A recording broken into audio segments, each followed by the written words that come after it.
from the leadership side. Because whether you have a team of one, it's just yourself, or you have a team of dozens of people, how you lead people is ultimately how you're going to be able to get people to buy into your mission, to buy into your vision, to buy into the things that you want them to believe about you and your business, and get them to fight for you.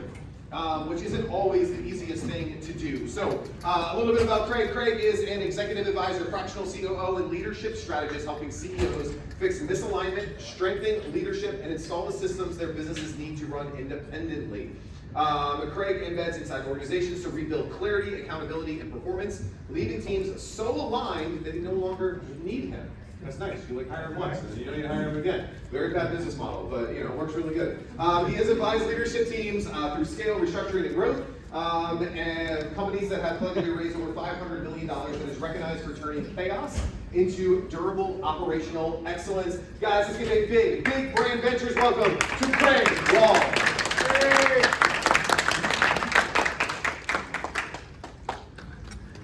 Hello, everybody. So I guess where I would like to start is, how did I end up on this particular stage on this particular day in St. Pete's? Because I'm from Toronto. And so how does some guy from a place that's freezing cold right now with about 7 feet of snow end up on a stage in St. Pete's? I was in Toronto at the Shark Retreat in Toronto and did what a number of you did. And I give you all the credit in the world because you got up on the stage and did your pitch in the hot seat. And I did that. And I am not a product guy, product company, or anything. I'm just a dude. And they saw something in me, and they asked me to take action. And I did. I engaged. I found a partner that could help me, and 4 months later, I'm standing here talking to you about some things that I'm extremely passionate about, but it's because it's a great partner, and if you're thinking about this, I could be an example of how this could happen for you. Be standing on a stage 4 months from now talking about your brand and what you do. That's my little plug. Now we'll get on to some other more important things. I don't know if you've noticed this, but the guy before me was famous. He's been on TV and movies. This guy, glasses, bald, nobody knows me, and the guy behind me is, I don't know if you know him, Brandon T. Adams. I think I got screwed. Anyways, talk a little bit about myself. Not that I have a hard time doing this, but one of the things that happened to me in life, and I've got some weird pictures here, that when I was 20 years old, I was like everybody else in the early 90s. I was going out with my buddies, going town to town, seeing bands playing in bars, because this is what you did. We slammed head on into another car. I got taken to the hospital, and the doctor told me I shouldn't have. And why is this important about myself and my career is that I learned very early on in my life that I had to learn how to redo everything. I had to learn how to rewalk. I remember one point in my life, I was standing at the top of the stairs wearing that brace in the picture, thinking I wasn't able to walk down the stairs because I had lost so much muscle mass and so much coordination. I've taken that with me through my entire life. That being a leader is always about reflecting, rebuilding, thinking about yourself as a human, working with other humans. And it's hard in this world today because everything is digital. Don't want to bore you with a whole bunch of things. You can see here, I've done a lot of fun things. I've worked with lots of companies. Some of my favorite stories, I got asked not to take salary so we could pay the staff, because we were being sued out of business by an IP lawsuit. 2 weeks later, patent office overturned the patent. We technically lost the lawsuit, but we won the war. And 2 weeks after that, we took $85 million. So you can just imagine what goes on inside of an organization, and I can tell you, taking $85 million isn't as easy as not getting paid. It's harder in lots of cases. But the story I think that's most appropriate here is that, as you can see, I work with some of the world's most recognizable brands. I was in New York City, Manhattan, the opulent Chanel offices. Like, I don't know if you've been to these offices, but they are spectacular. Sitting in this amazing boardroom, CIO sitting there, and this is what she says. I work for tech companies. We know everything. Like, just ask us. We know everything. And we're talking about all the great things we do for them. And she stops, she says, Craig, ground rules. Let's have it. You're not understanding our brand. Chanel doesn't want to sell to anyone and more people. We only want to sell to very specific people that they don't look like you. Which I thought was pretty appropriate because I don't think I could afford it, but what really helped me was understand what brand is brands are powerful. So I think we're all here to talk about brands and have some fun. But on to the actual workshop. So what I've learned in my career is that growth creates noise. You don't realize this, but things are happening. If you've got a team of people working for you, even if it's one person, if you're growing, it's creating noise. When I say noise, I don't mean that in a bad way. It could be many things. Growth can create good noise. But sometimes it's not good noise, it's bad noise. But what I find is people drift. They lose focus. How many people here are working on one thing at a time? Right? Nobody. 10 things at a time? How many priorities do you have? We live in a very distracted world. So if you have anybody on your team, how distracted are they? How aligned are they to where you're going? Are they drifting off, thinking they're working on the thing you want them to when they're not? And as part of this, what we start to happen is that decisions start to slow down. It's because we don't have certainty. We don't know where we're going. So we just start waiting. We can't figure out what we want to do and how we want to move forward. And then something that really shouldn't be this way is the level of accountability in the organization starts to feel heavy. Why didn't you do that?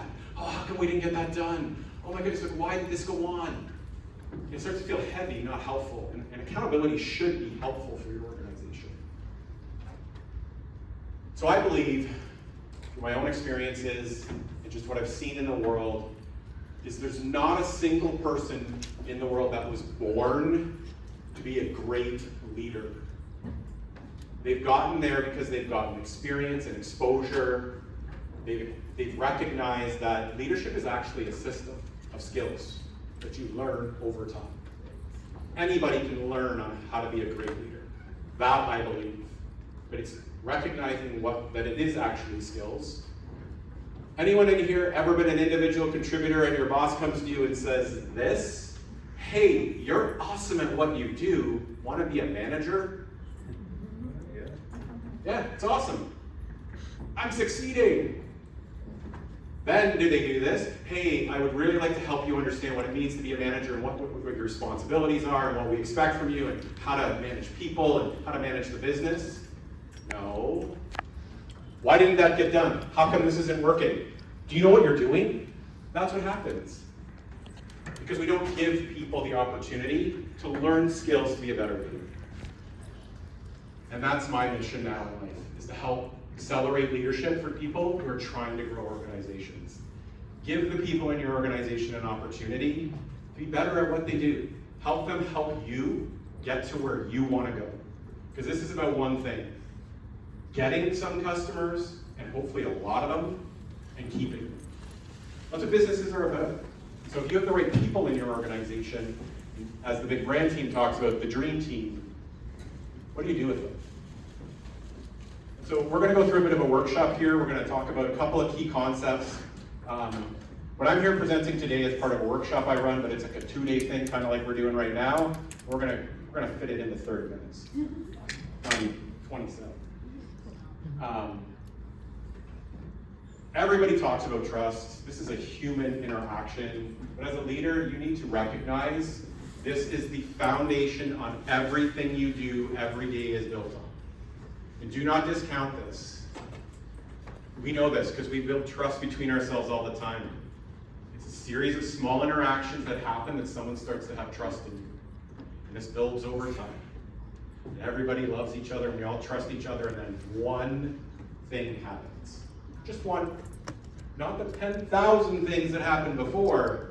It's the one thing that happens and the trust is gone. But more importantly, what I've seen over the years is that if you're not consistent in your behavior, that will actually erode trust as well. Is that you have, as a leader, the responsibility to be consistent in how you behave. Because it will continue to focus on building trust with individuals. And the other area that I think is extremely important, especially for organizations that are talking about growth, scale. How are you going to be trusted as a leader? That's the easy part. That's the part you can control a little bit. How are you going to learn how to trust the people in your organization? Because that's what this is about. So trusting the people around you. So you have to think about how you want to do this, because I can tell you this, it doesn't happen overnight. So how do you know if you're building a trusting organization? So I want you to ask yourself a couple of questions. Anybody in your team ever hesitate or not speak up? Does this happen? Why? Maybe they don't trust you. I don't know. Could be something else. Maybe there's something bad. Anytime you have information that either doesn't get to you, or you have what's happened to me a number of times in my life, some customer calling you, screaming at you, and nobody told you it was coming, but everybody knew it was coming, right? Been there lots of times. So think about that. Reflect on that. If you're a leader, this is happening in your organization. You might want to think about, people trust me in my organization. Are they willing to come and talk to me? Are they afraid of me? Fear is a huge motivator in terms of behavior. And this is probably the one where I'll stop for a second and just say, do you know the biggest problem in most leadership situations for people? If you ask employees what's the number one thing that they would like their manager, boss, leader to do better, you know what this is? Communicate better. Okay, so we're human beings who do nothing but communicate all day. And the number one thing that people talk about is communicating better. So I'll be extremely plain about this. Direct, plain language. Do not complicate it. You know what you want them to do. You know what you need. Speak plainly. Don't put big words in there. Like, don't try to make it sound better.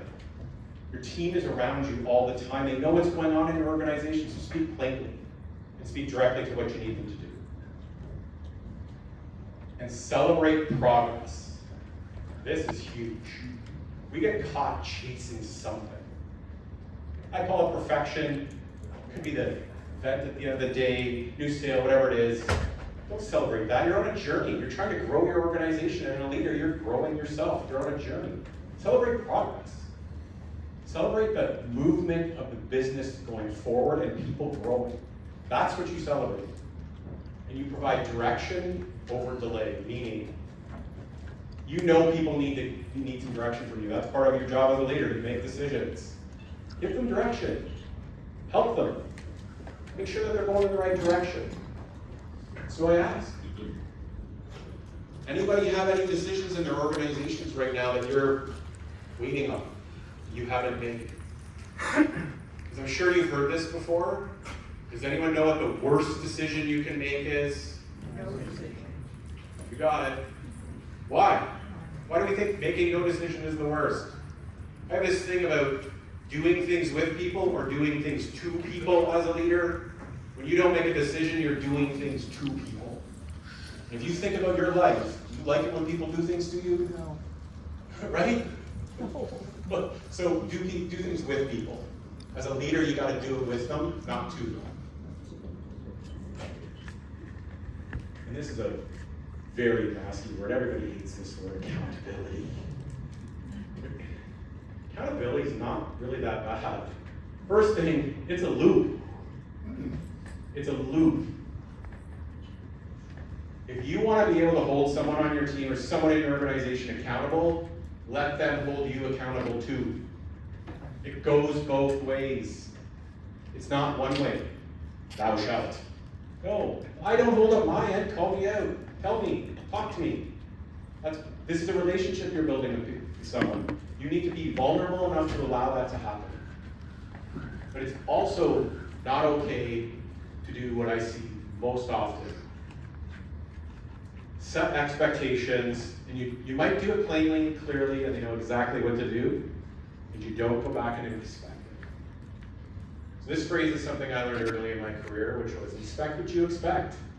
If you ask someone to do something, it's not fair to let them do it all and then complain to them that they didn't do it right when you could have easily just checked in along the way, made sure the progress was going in the direction you wanted it to.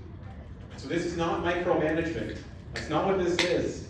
I don't want you as the leader to do your job. I would like you to think about how can I inspect what they're doing to make sure it's going in the right direction. And the expectations I've set have made their way through. Because think about this. Anyone play the telephone game? You all play this as kids, right? We all know what happens. It starts out some message, and by the time it gets to the end, it's gone. So I just want you to think about one thing when you set direction with one person. I think about it, then I verbalize it, and then I tell myself what I just said. So that's 3 different opportunities for that expectation to get confused. Then the person hears it, thinks about it, and executes. There's 6 opportunities in just one direction for it to get unaligned. And that's scary when you think about it. You're doing it all the time. This is why we need to inspect the children's life. Can you say that again? 6. Oh, sure. So think about this. I'm going to give you a direction right now. So I got to think about what that is. Then I'm going to say it to you. And then I'm going to be like, okay, that's what I said to you. Done 3 things. Now you have to listen, internalize it, and think about what you're going to do, and then do something. So there's 6 opportunities for this to get misaligned. It could be the one that I see most often is the leader thinks they said something that they didn't actually say, and then wonder why it didn't get done. It's not on the employee. That's where curiosity comes in. So I'm going to give you 2 sets of 3 words in a row. If you're leading people, these 3 words in a row will make it much easier to have conversations. Ever been in a situation where someone didn't do what they were supposed to do? Now you're faced with one of these awkward conversations about, why the hell didn't you do that? And you can approach it like that. Early in my career, I probably did. I don't use that language anymore. I use these 3 words. Help me understand. Now I want you to understand why this works. Help me. Jeff, would you be willing to help me? Right? You're inclined to help others. And you're asking to understand, you're not asking to punish. If you use these 3 words, and it's the only thing you take from this, I think I've won. Because these are big, like, you don't realize this. The way words get phrased together change how people behave. And if you're ever talking to someone and you know there's something else in there and you can't figure it out, these 3 words come in handy. Could you tell me more? Human beings are wired to continue talking.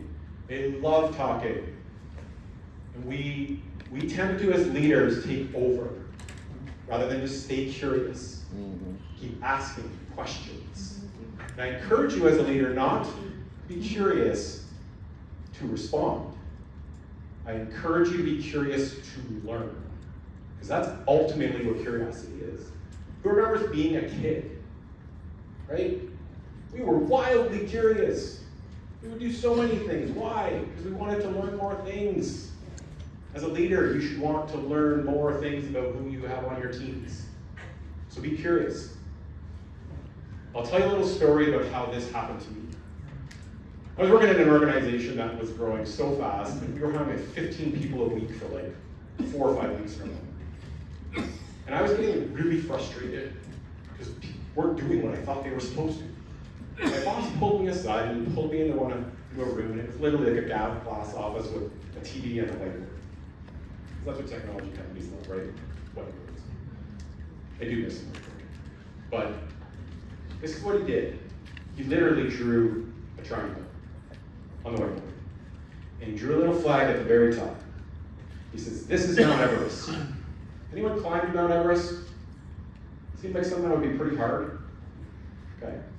He says, you understand everything, you know how to do everything, you're at the top, and he drew a little stick guy. And I can tell you, it was an exact replica of me right now. With a little round head, stick arms. And he said, that's you. And he drew a whole bunch of little stick people at the bottom. He didn't get you guys quite as good, trust me. Not quite the same.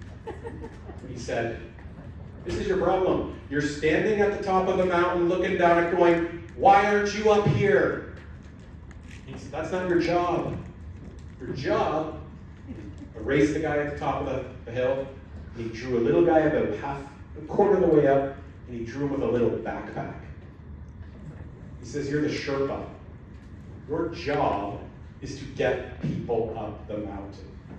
And as a leader, that's what this is helping people become better at what they do, because it will help your business grow.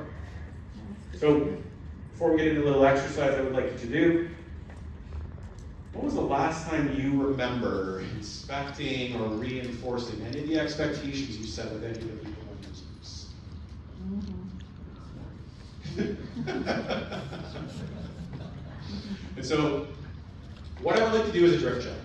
So everybody's going to get 3 to 4 minutes here. A couple rules of engagement. They're on the slide. Don't overthink this. Just be honest with yourself. I'm not going to grade you on the farthest thing from an academic.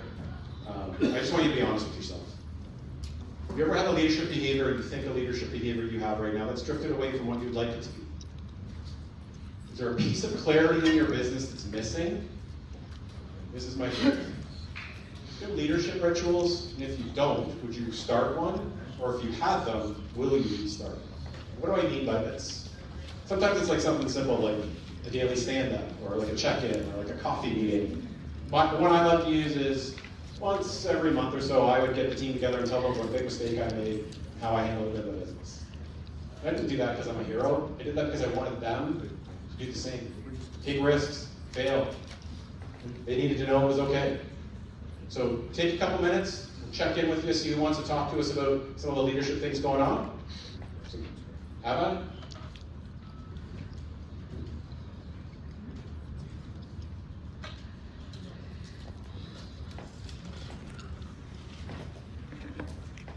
What about the ones that just don't work out too well? When you go down to pick them up, the ones that just, it's some people that you just can't take you. What about that firing thing? That's why I got a problem at saying, hey, you don't fit here. I'm always that one that gives benefits of the doubt. I'm always that one that wants to help. I want to advance. Everywhere I go, I want to advance someone. But what if it's that one or two that's like, they don't want no advancement. They can't handle that. What do you do in those situations?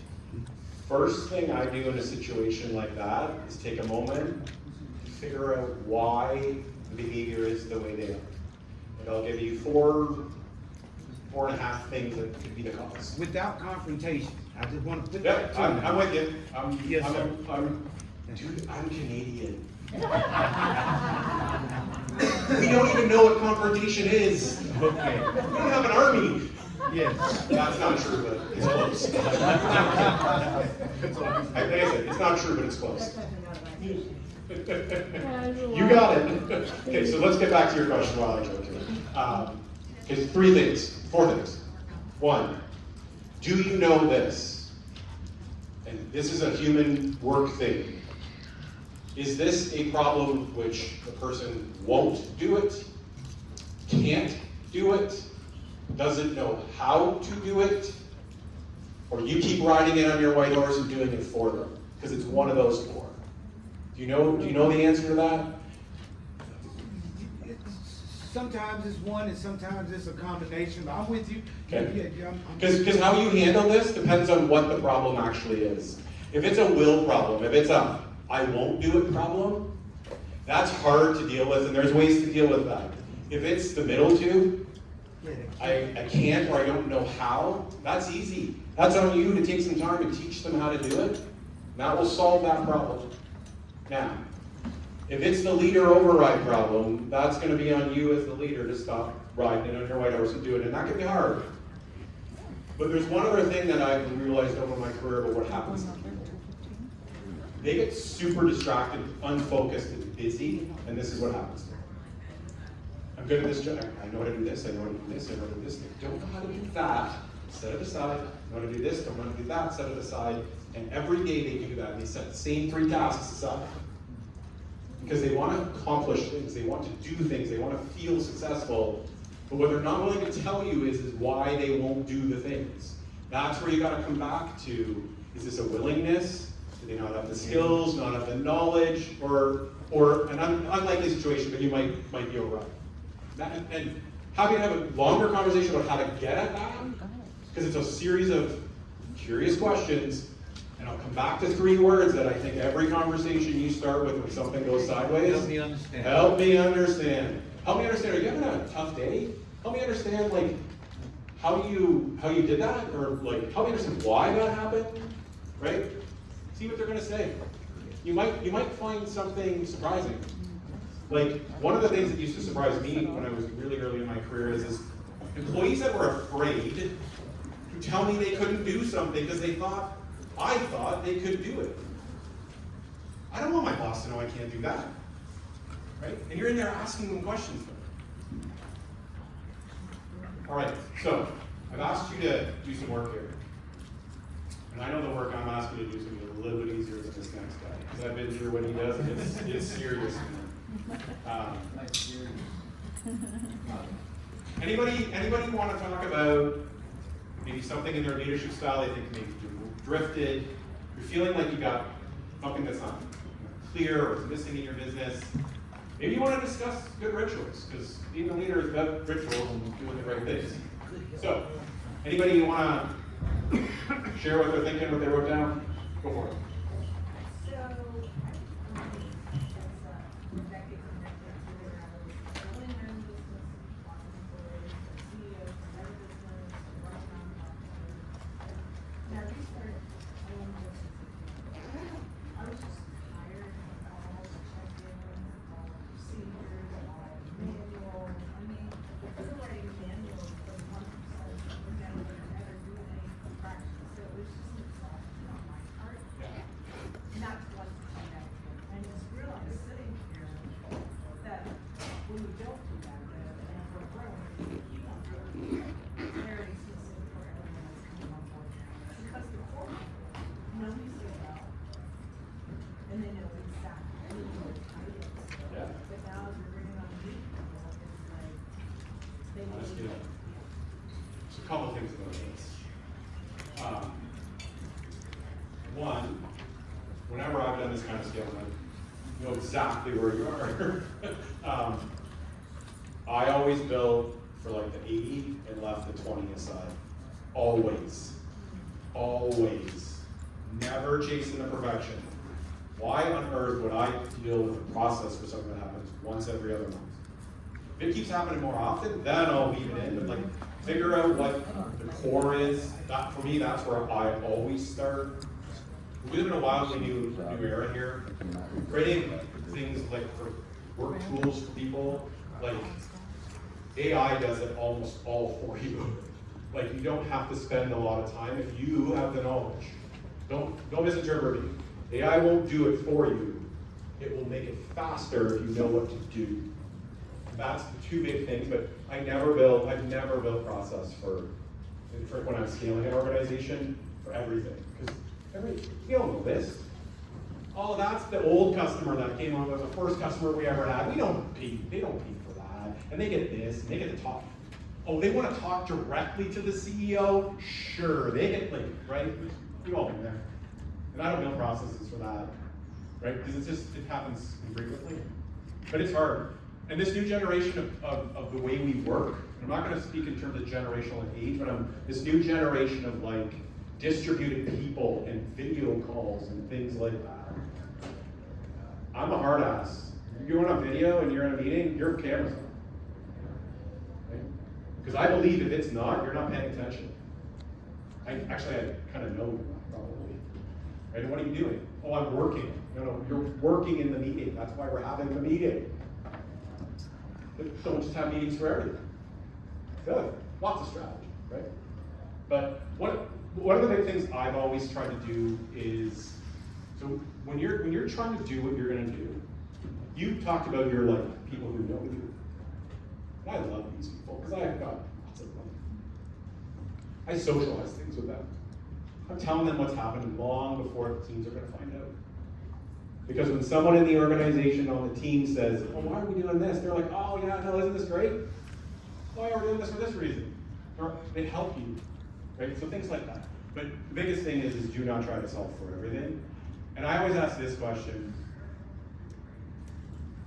When you go home at night and you're having a great day, what happened? And you get up in the morning and you don't want to go to work, what do you think is going to be happening? It's the things when you don't want to go to work or you've had a bad day are the ones I start with. Because they're the most frustrating. Anybody else? Yeah. Yeah, the leadership behavior that Drift did is stopping to describe more what the finished task looks like. So like a detailed Zoom video, really spending the time like just kind of design what the outcome looks like. So yeah, how to finish that up. Instead of being on a Zoom call and then we get off, and I'm just counting him. He's like, yeah, I'm writing it down, and then there's not a detail he doesn't remember. We get off the call, let the details go on. So I love this. This is two things. This is behavior, and this is a ritual. I love tools like Glue. Because you don't have to completely describe everything. You can kind of show them. But I just warn you, just be cautious. Just because they don't do it the way you would doesn't mean it's wrong. That's right. Right? They do it differently than you, it doesn't mean it's not what you need. You gotta remember, they could have do it better. So I got a minute left, so I'm gonna see if there's one more question, and if not, I'm gonna pose one. Oh, you go ahead. So interviewing people. Oh, Clarity is really important when you're interviewing. I know that for a fact. But lots of times, when I interview people, I kind of must have not said what I really wanted them to, qualify as a qualification, or to what they needed to do and what they needed to know. Because as administrative assistant, when I hired her, it's like, oh, I know about Oracle's NetSuite. I know this, I know that, I know this. But when it really got down to it, she's never even done it. So I can't unpack that particular question in 30 seconds. I know, I figured that. If you're interested, and I can share it, Mhm. I have a hiring framework. You do? How to ask questions. Ooh, I would To like to see. uncover. Uh-huh, It's actually, I'm in the process of finishing a book, and it's in my book, right. about how to do this. And it's about three words again. I love 3 words. Tell me a story. Tell That's me a actually cool. story. Tell me a story. Okay. You want to know if someone can really use that? Oracle, tell me a story when Oracle went sideways in their company and I needed you and you had to fix it. What did you do? Tell me that story. Oh, You can't put that in your resume. Either you know how to do that or you don't. If you can't tell me the story, I don't think you could do it. yeah. Right. Those words in front of anything are powerful interview techniques. So, we debriefed. I believe in legacy. I believe that we leave something behind, whether we like to or not. And I ask this question. What will people remember about you as a leader? Right. Pick one thing, make it visible, make it repeatable. I'll tell you what I think mine is, because I've had to think about it a lot in the last 4 months, because I work with these great people. I think mine is, on almost every case when I left the company, the person that was in my organization took my job and were better at it than I was. And that's really what your job is as a leader. So thank you. Really appreciate your time.